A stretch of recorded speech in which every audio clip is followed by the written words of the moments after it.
Hey, what's going on with it once again, ladies and gentlemen, bros, women, fanboys, and fangirls, and as always, toxic communities and everyone else in between. Nintendo, Sony for 2011 year, came in wearing guys natural source channel on my Twitter, Instagram, Bishu, Brighteon, um, Odyssey, etc., any of the social media platforms, all you guys can think of.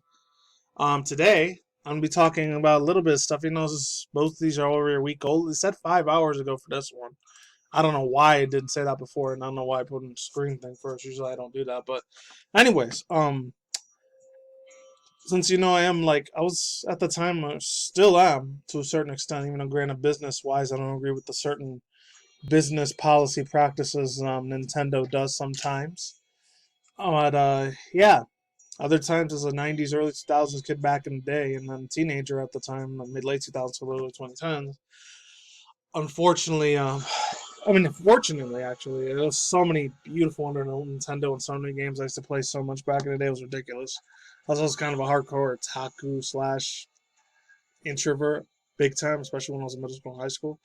So like community college, I started being more social after that. Anyways, so it says former Metroid Prime leader designer targeted with abusive message. The Metroid community is better than this. Comes from Liam Dolan from Nintendo Life, which I feel like it's been a good solid month. The last time I referenced these news, unless it was maybe a week or two ago. I don't know. Anyways, my friends, let's move on. So it's, yeah, Liam Doolin. Gotta give credit to him. I'll let you guys read this one on your own. Dave Bautista being in a Gears of War live action movie and how he was originally gonna be end up being in the Fast and Furious 9 movie, but I guess John Cena ended up being the original character for that series as the bad guy instead of Dave Bautista. Because I know he was going to be doing two other movies. I know he was going to be doing fucking for Dave Bautista. I know he was going to be in a Doom movie, and I think he was going to be in like a remake remaster. I'm not sure if this is a rumor. It's probably a big rumor. It's probably not coming out to 2024, 2025, and like 4 or 5 years from now is probably when the movie's coming out.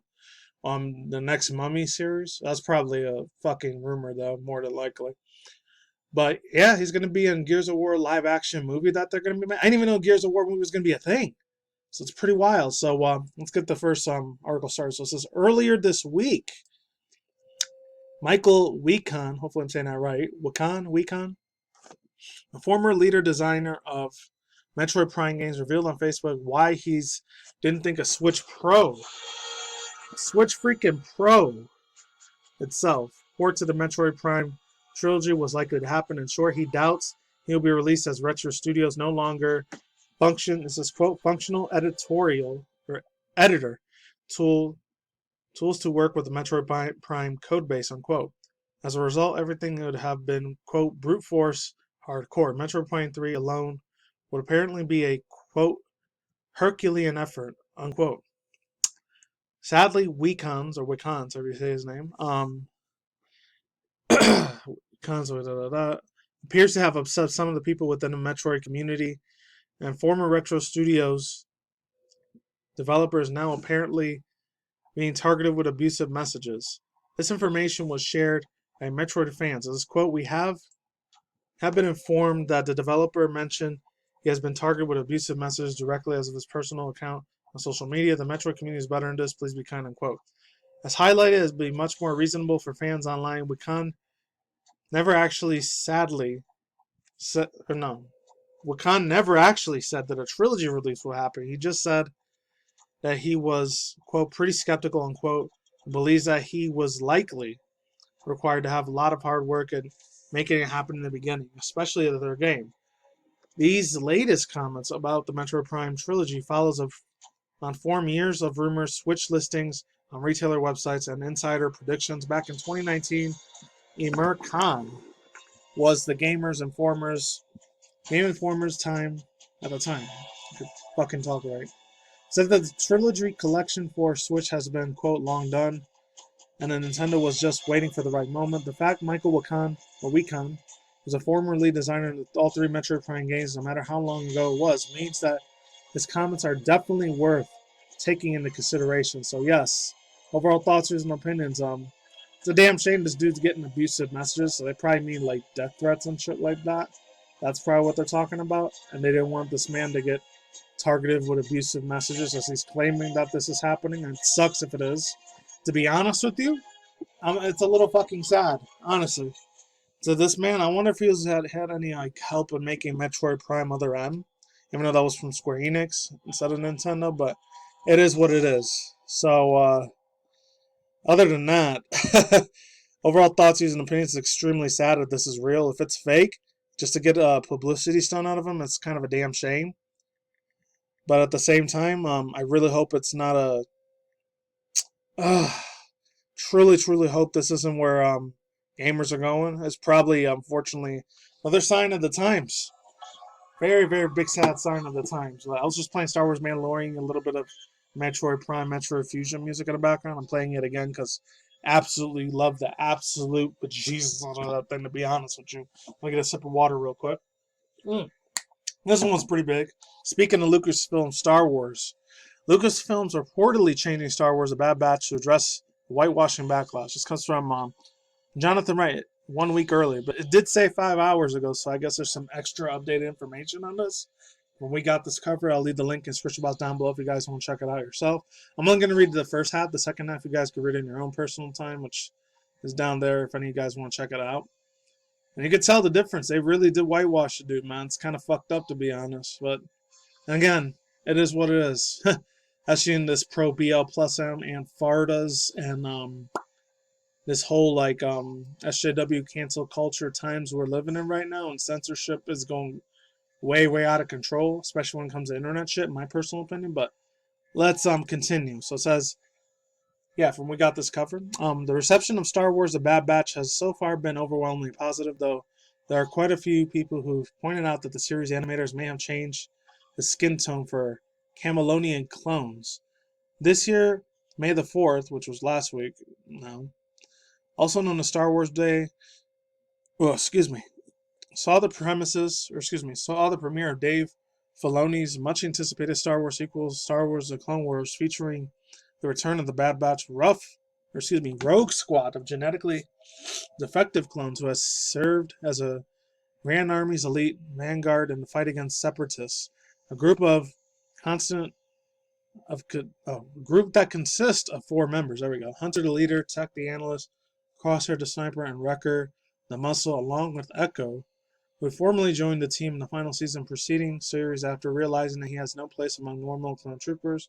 As you'll already know, all clones, even the animated ones, are based on, hopefully I'm saying this right, Tamura Morrison, the Kiwi actor being of Morani descent, having a darker skin, played by Jango Fett in the prequel trilogy. I didn't know that.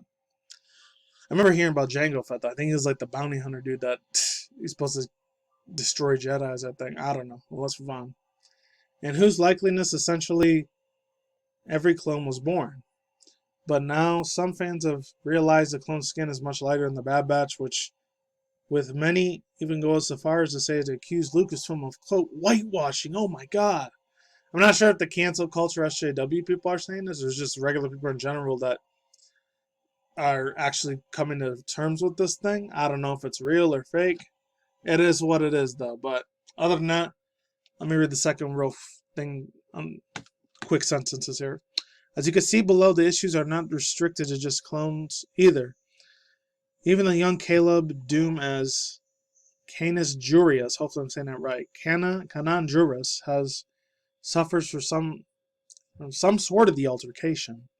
Moreover, the 70-minute pilot introduced the Omega, a child clone who originated from the same batch as Clone Force 99, but was hopefully I'm saying this right, discernibly white throughout the episode. Yeah, overall thoughts and opinions. I don't ever watch Star Wars: The Bad Batch or Clone Wars because I don't know, it kind of bored the fuck out of me. Even way back in the days, in the mid-late 2000s, when I first saw Clone Wars, it was kind of bland as fuck, man. I mean, some of the story was okay in the first pilot episode I saw, but I didn't really keep up with it because I was watching so much anime. I was reading so many mangas back in the mid-late 2000s, early 2010s that I kind of didn't really give a shit too much about Star Wars after that point. Well, the cartoon for Clone Wars, I didn't. I loved the shit out of the movies at those times because it was the final Star Wars episode series for that. What was his name? I don't even remember any of the fucking actors that were in there. I know the first one they had Liam Neeson and Samuel Jackson was in those. for the late 90s or limit 2000 Star Wars trilogy, the Clone Wars saga. But other than that, I didn't know anyone else that was in there. Anyways, let's get on to the final one. It's a damn shame. This is how it is, though, 2021, man. Current year, as these stupid political idiots like to fucking say half the time. Well, let's move on. So it says, last bit of news for Microsoft again. It's been a good hot minute. I think it's only been a week and a half last time I talked about Microsoft Xbox Series XS news, because I've been super heavily talking a lot about Nintendo and Sony news lately, and doing a lot of reactions more than normal. I don't know why, but let's move on. This comes from Donovan Eskrin, Erskine or Essekrine. I don't know how you say his last name. I think it's Erskine. Microsoft to begin selling Xbox Series X and S consoles in China next month. Very big historical news here. I know YouTube doesn't like that word China sometimes. I'm still going to fucking say it. I don't care. The Xbox Series X and S was finally getting an official release in China. Shockingly enough. So it says, far as hard as it is to believe... Oh, far as hard as it's been for fans to get their hands on the Xbox Series X and S series due to supply shortages, some haven't even had the chance due to the regional restrictions. Throughout the consoles released in the majority of the world back in November 2020, gamers in China have been patiently waiting for their chance to get a new Xbox. Really? I didn't know that. Well, let's move forward. That time has finally come as Microsoft has announced the Xbox Series X and S will release in mainland China this June 10th, I guess. Video game industry analyst Daniel Ahmad, or Ahmad, I think that's how you say, shares the news on Twitter that the new Xbox Series X and S will finally be getting an official Chinese release system. Pretty awesome for those people that live out in China. Awesome. So, yeah, let's continue. So the system will release on June 10, 2021, and pre-orders will begin on May 19th.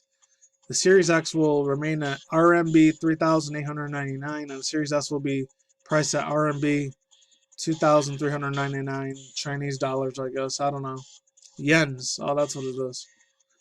So it says, up until 2014, gaming consoles couldn't get an official release in China. The Switch was amongst the first to get a launch in the Asian country, as it got a proper release in 2019, and interestingly enough, Sony has just announced that a couple of weeks ago that the PS5 will be getting a Chinese release.